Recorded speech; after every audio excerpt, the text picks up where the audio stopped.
Tragedia në Koçan ka zgjuar nga gjumi institucionet vendore, pikërisht ato institucione që për 30 vite do të duhej të kujdeseshin për sigurinë e qytetarëve, kanë qenë burim për shumë tragjedi.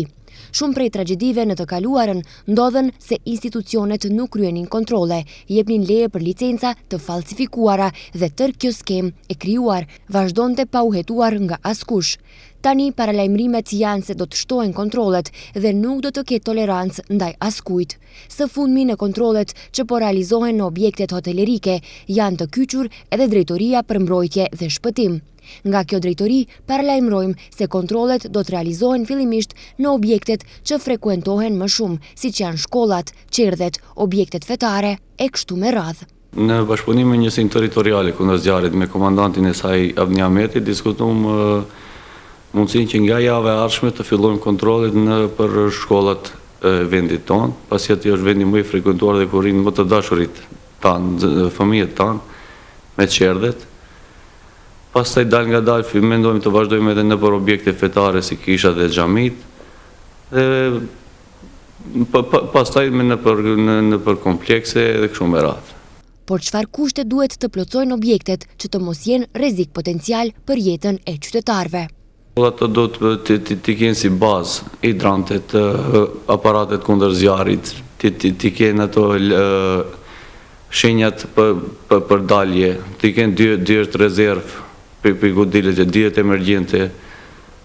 Dhe këto që më kryesore që do t'i përmban një objekt. Për ato do t'jenë edhe inspektorat nga shkupi në teren që cilë do të konfirmojnë se sa i ka plotësojnë kushtet dhe sa jo. Ndërsa në përshkollat tani bashkë me zjarr fiksit e detovës do të dalim në teren dhe do të shohim se si janë kushtet.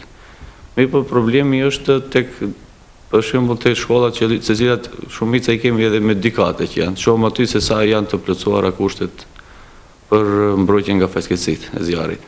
Mëtej nga kjo drejtori thonë se kanë mungesë të inspektorëve dhe shpresojnë se në të ardhmen do të angazhohen inspektorë të cilët do të jenë në teren.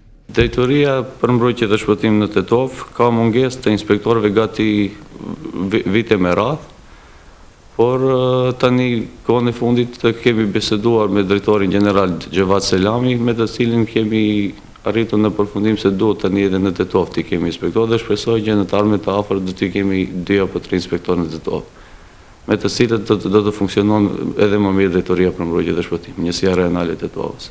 Në ndërkohë pritet që pas kontrolleve të institucioneve dhe objekteve ku ka frekuentim më të madh të njerëzve, po ashtu do të ketë takime edhe me përgjegjësit e banesave kolektive, me qëllim që të jenë të përgatitur edhe ata për rastet e shkaktuara nga zjarri.